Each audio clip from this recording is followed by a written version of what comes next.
Hello friend, আসসালামু আলাইকুম। তা আমি আজকে আপনাদের সাথে একদম ছোট্ট কিউট একটা রেসিপি শেয়ার করছি। আর দেখতে পাচ্ছেন তেল গরম হয়ে আসছে। আমি সব কিছু পরিমাণ মতো করে নিই। আমি কখনো মেপে মেপে তরকারি রান্না করি না। তা আমি কিছু পেঁয়াজ কুচিয়ে আর কিছু চিংড়ি মাছ ছিলে রেখেছিলাম। নাতনিকে আজকে এটা ফ্রাই করে দিব। তে বন্ধুরা সাথে থাকেন, দেখতে থাকেন ছোটো এই টিপসটি। যারা নতুন রান্না জানেন না তাদের জন্য একদম সহজ বন্ধুরা। পেঁয়াজ আর চিংড়ি মাছ আমি একসাথে বাদামি রং করে ভেজে নিব। আর আমি কিছু মশলা পেস্ট করে রেখে দিয়েছি। সব কিছু হাফ টেবিল চামচ অ্যাড করছি। আদা, রসুন, জিরা, পেঁয়াজ সব বাটা আমি একসাথে পেস্ট করে রাখছি। সাথে লাল লাল কাঁচা মরিচও আছে। তো দেখেন আমার পেঁয়াজ আর দেখতে পাচ্ছেন আমার পেঁয়াজ আর চিংড়ি মাছগুলো বেশ বাদামি রং হয়ে আসছে। আর এই যে সেই পেস্ট করা মশলাটা আপনাদের সাথে শেয়ার করলাম, সেই পেস্ট করা মশলাটা আমি এখন দিয়ে দিব।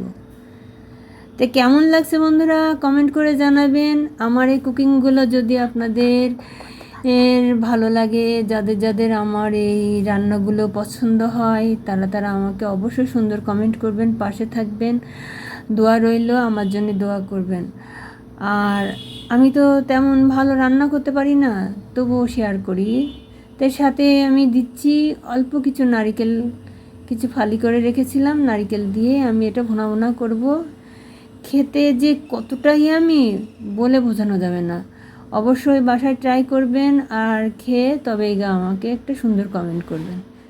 আর 4-5টা দিয়ে দিলাম কাঁচামরিচ। আর দেখতে পাচ্ছেন এখন সুন্দর করে কষিয়ে কষিয়ে নেড়ে চেড়ে একদম ভাজা ভাজা করে তবেই কিন্তু নামাবো।